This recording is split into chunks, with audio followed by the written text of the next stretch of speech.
Hello, मेरा नाम है चंद्रहास। स्टडी स्मार्ट में आपका स्वागत है। बैंक और एसएससी में से कौन सी जॉब बेटर है? देखिए, बेटर जॉब सबके लिए अपनी पसंद की चॉइस हो सकती है। किसी को कुछ चीज़ें अच्छी लगती हैं, किसी को कुछ चीज़ें।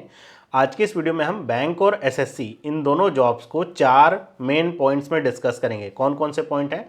Salary, promotion, transfer, work life balance. इन्हीं के ऊपर आधारित आप चीज़ों को समझते हैं और इसी से आपकी ज़िंदगी चलती भी है।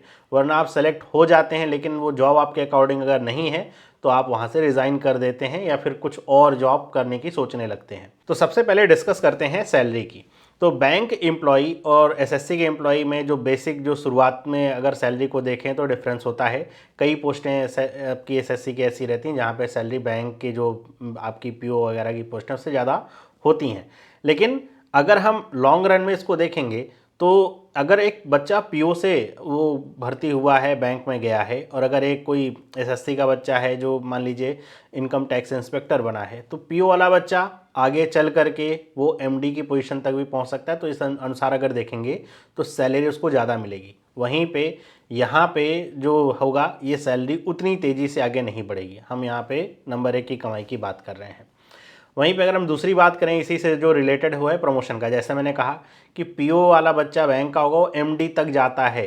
मतलब अगर उसके अंदर पोटेंशियल है, जो एमडी होते हैं बैंक के वो पीओ से ही भर्ती होते हैं, तो वहाँ तक वो जा सकता है। और प्रमोशंस की अगर बात करें तो हर 2.5 साल 3 साल में आपको इंटरनल एग्ज़ाम होते हैं, आप देंगे, आप प्रमोट होते रहेंगे। उसमें कुछ भी ऐसा नहीं है कि आपको काफ़ी समय रुकना पड़ेगा फिर प्रमोशन का कुछ होगा सीन तब आपको प्रमोशन मिलेगा। तो आपके अंदर अगर काबिलियत है तो आपका इंटरनल एग्ज़ाम्स होगा और आप प्रमोट होते रहेंगे। आप आसानी से बहुत ऊपर तक जा सकते हैं। वहीं अगर बात करें एसएससी लेवल पे तो वहाँ पे प्रमोशन होता है। ऐसा नहीं है कि प्रमोशन होता नहीं। बहुत सारे बच्चे ये समझते हैं कि प्रमोशन ही नहीं होता। प्रमोशन होता है, लेकिन उसकी जो रफ्तार होती है काफ़ी स्लो होती है। ऐसा नहीं होगा कि आप इनकम टैक्स इंस्पेक्टर बन गए हैं फिर आपका बस अगले 2 साल में ही तुरंत प्रमोशन हो जाएगा, उसके ऊपर की पोस्ट पहुंच जाएंगे, फिर 2 साल में ऐसे करते करते आप बहुत ऊपर पहुंच जाएंगे। ऐसा नहीं होगा। पहली चीज़ तो आप एकदम टॉप की पोजीशन पे जा भी नहीं पाएंगे, बहुत मुश्किल होगा, क्योंकि वहाँ पे वो जो पोजीशन होगी आईआरएस के लिए होगी। तो या फिर अलग अलग जैसे डेवलप डिपार्टमेंट है उनके बारे में बात कर रहा हूँ, तो वहाँ तक आप जा भी नहीं पाएंगे। दूसरी बात कि वो प्रमोशन का जो स्पीड है ना काफ़ी स्लो होता है, तो इस वजह से प्रमोशन की अगर बात करें तो स्पीड यहाँ पे एसएससी में स्लो रहती है। फिर अगर हम बात करें ट्रांसफ़र की तो बैंक एग्ज़ाम में ट्रांसफ़र प्रमोशन के साथ जुड़ा हुआ एक फैक्टर होता है। मतलब कि अगर आप प्रमोट हो रहे हैं, आप स्केल 1 से स्केल 2 हो रहे हैं, 2 से 3 हो रहे हैं, तो उसके साथ साथ ट्रांसफ़र भी आपका होता है।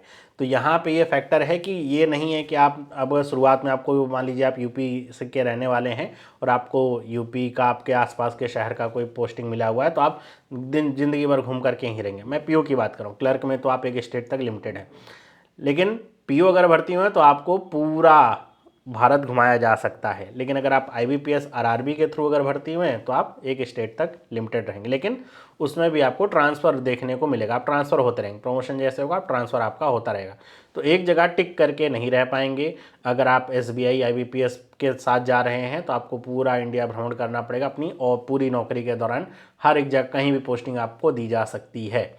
वहीं बात करें अगर एसएससी की तो एसएससी में ये अच्छा भी है और कुछ लोगों के लिए बुरा भी हो सकता है कि एसएससी में जो ट्रांसफ़र होता है वो लगभग ना के बराबर है। आपका अगर सिलेक्शन मान लीजिए दिल्ली में हो गया तो आप मोस्ट प्रोबेबल चांस है आप यहीं पे ही रहेंगे। ट्रांसफ़र आपका होना लगभग नामुमकिन सा रहेगा। आप यहीं पर रहेंगे और आपको पूरी ज़िंदगी यहीं पे नौकरी करनी रहेगी। तो एक स्टेबिलिटी वाला फैक्टर भी यहाँ पे रहेगा। लेकिन यही बात अगर ऐसा है कि आप मान लीजिए नॉर्थ के रहने वाले, आपका कहीं साउथ में आपको पोस्टिंग मिली, जैसे कई सारे बच्चों को दादर नगर हवेली ऐसा पोस्टिंग मिल जाती है, तो बच्चे ज्वाइन ही नहीं करते हैं, सोचते हैं अगली बार एग्ज़ाम देंगे कहीं अच्छी जगह पोस्टिंग लेंगे। तो ऐसे में आपको अगर वहाँ मिल गया तो आप अपने घर से काफ़ी दूर हो जाएंगे और फिर पोस्ट ट्रांसफ़र का तो कोई ऐसा चांस है नहीं कि आप ट्रांसफ़र करा करके 1-2 साल में वापस आ सकते हैं अपने होम स्टेट या फिर आसपास के कहीं इलाकों में जो आपको सुटेबल लगे। तो ये अच्छी बात भी होती है और बुरी बात भी होती है, और यही एक वजह है एसएससी के एग्ज़ाम में जिसके लिए बच्चे या तो नौकरी ज्वाइन नहीं करते या तो ज्वाइन करने के बाद भी वो छोड़ देते हैं उसे कुछ साल करने के बाद। चौथा जो फैक्टर है वो है वर्क लाइफ बैलेंस का। सबसे पहले मैं बैंक की बात करूँ, देखिए बैंक की नौकरी एक ऐसी नौकरी है जो टाइम के साथ आप देखते हैं बैंक खुलता है 9 से लेकर के 5 बजे तक बैंक काम करता है। तो यहाँ पे वर्क लाइफ बैलेंस आपको लगेगा काफ़ी अच्छा है। बैंक में वर्क लाइफ बैलेंस अगर आप एक पीओ की पोस्ट पे हैं, मतलब एक जिम्मेदार पोजीशन पे हैं, तो 9 से 5 वाली नौकरी की उम्मीद करके जाइएगा भी नहीं। बहुत सारे बच्चे सिर्फ इसी उम्मीद में ज्वाइन कर लेते हैं कि 9 से 5 की तो नौकरी है, कर लेंगे मज़ा आ जाएगा। ऐसा कुछ नहीं, जाने का समय फिक्स है, उसमें कोई ऐसा नहीं कि 9 बजे आप जाएँ ना जाएँ, जाने का समय फिक्स है, आने का समय फिक्स नहीं होता है। और इसमें आप पाएंगे कि जो पीओ वाले बच्चे होते हैं, फिर स्केल अगर आपकी ज़्यादा है 2-3 है, तो आप काफ़ी रात तक भी काम कर सकते हैं। डिपेंड करता है वो समय कैसा चल रहा है। क्लोजिंग का समय तो आपको काफ़ी देर भी हो सकती है, 9-10 भी बज सकते हैं वापस घर आते हुए। तो यहाँ पर, और ऐसा भी नहीं कि संडे को छुट्टी है तो छुट्टी मनानी ही है आपको, वो आपको बुला लिया जाएगा आपके ऑफिस में किसी काम के लिए, किसी मीटिंग के लिए, तो जाना भी आपको पड़ेगा। तो जिम्मेदारी वाली पोस्ट होती है। और ये जो पूरा एरिया है बैंकिंग का, काफ़ी तेज़ी से एक तरीके से कंपटीशन में भी है। तो हर एक बैंक एक दूसरे से आगे निकलने के प्रयास में रहते ही रहते हैं। सबको ज़्यादा बिजनेस चाहिए, सबको ज़्यादा अपना बिजनेस एक्सपैंड करना है। तो कॉम्पिटिटिव क्षेत्र है, इस वजह से यहाँ पर जो कंपटीशन और ये सारी चीज़ें रहती हैं, इस वजह से वर्क लाइफ बैलेंस यहाँ पे काफ़ी ख़राब रहता है। वर्क लाइफ बैलेंस ख़राब होने की वजह से ही ज़्यादातर बच्चे बैंक की नौकरी छोड़ते हैं। उनको लगता है कि कमा तो बहुत रहे हैं, लेकिन उसको एंजॉय करने का उनके पास समय ही नहीं मिलता है। सैलरी अच्छी मिल रही है, सब कुछ अच्छा है, आपके घर परिवार वाले मौज करेंगे, लेकिन आपको उस वो मौज मिलने से रही। ऐसा नहीं छुट्टियां नहीं मिलती, मिलती हैं, लेकिन ज़्यादातर केसेस में वर्क लाइफ बैलेंस बिगड़ा हुआ रहता है। वहीं अगर हम एसएससी की बात करें, तो अगर सेंट्रल में की नौकरी में है, आपको सैटरडे संडे छुट्टी मिलेगी, हफ्ते में 5 दिन आपको काम करना है, और काम करने के आवर भी आपके सुनिश्चित ही रहते हैं। कुछ क्षेत्रों को छोड़ दें तो काम करने के आवर जो है आपके, क्योंकि फील्ड वर्क कुछ क्षेत्रों को छोड़ करके फील्ड वर्क नहीं रहेगा, तो सुनिश्चित रहेगा आपका ऑफिस टाइमिंग आपको काम करना है।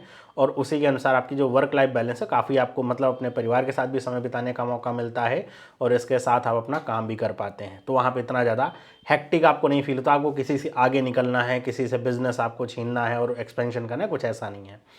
तो ये जो आप 4 जो मेन पैरामीटर हैं, जिसके आधार पे आप किसी भी नौकरी को सेलेक्ट करेंगे या फिर किसी नौकरी में टिके रहेंगे, ये डिपेंड करता है। अगर आप एनर्जेटिक हैं, इंथुजियास्ट हैं, और आपको काम करने में डर नहीं लगता ना, तो आपको काम करना बोझ सा लगता है, लेकिन आपको ये चाहिए कि मैं बहुत तेज़ी से और बहुत आगे बढ़ूँ, जीवन में सिर्फ एक ही पोजीशन पे ना रुका रहूँ, तो आपको बैंक की नौकरी करनी चाहिए। वहाँ पे आपको काम तो करवाया जाएगा, लेकिन उसी के अनुसार प्रमोशन भी होता है, और प्रमोशन के साथ सैलरी भी इंक्रीज़ होती है, और आप एक पीओ लेवल से ज्वाइन होकर के सबसे टॉप लेवल पे पहुँच सकते हैं।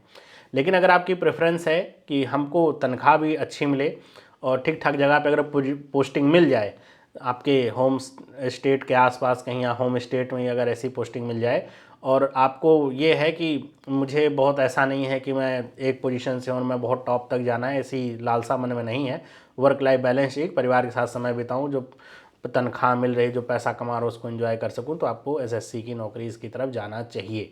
तो ये एक मोटा मोटा कंपैरिजन है। वैसे अगर देखा जाए तो एसएससी और बैंक का ऐसा कुछ हेड टू हेड कंपैरिजन नहीं किया जा सकता है। दोनों तरह की जो नौकरियां हैं वो अलग तरह की नौकरियां हैं, दोनों का जो एक्सपोजर का लेवल है वो अलग तरह का है, दोनों के बहुत ही सोशल इम्पैक्ट भी अलग तरह के होते हैं।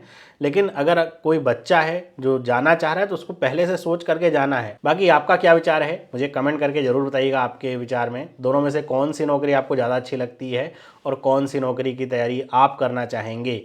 एक वीडियो मैं आपके ऊपर इसी के लिए और बनाऊंगा कि कैसे बैंक के बच्चे एसएससी की नौकरी की तैयारी कर सकते हैं, और कैसे एसएससी के बच्चे बैंक के लिए भी प्रिपरेशन कर सकते हैं, और आप दोनों फील्डों में अपने आप को टेस्ट कर सकते हैं और दोनों फील्डों में नौकरियां निकाल सकते हैं। कई सारे लोगों को आप देखेंगे जिन्होंने बैंक की नौकरियां भी निकाल रखी हैं और एसएससी की नौकरियां भी निकाल रखी हैं, और इसमें ऐसा कोई बहुत बड़ा मंत्र इसके लिए नहीं है कि बहुत टैलेंटेड ही पर्सन होना चाहिए तो ही निकाल सकता है, बस आपको सही तरीका पता होना चाहिए। तो अगली वीडियो उसके ऊपर आएगी। इस वीडियो में अगर आपको चीज़ें समझ में आई हैं, पसंद आई हैं, तो वीडियो को लाइक करिएगा, अपने दोस्तों के साथ शेयर करिए। मिलते हैं अगली वीडियो में।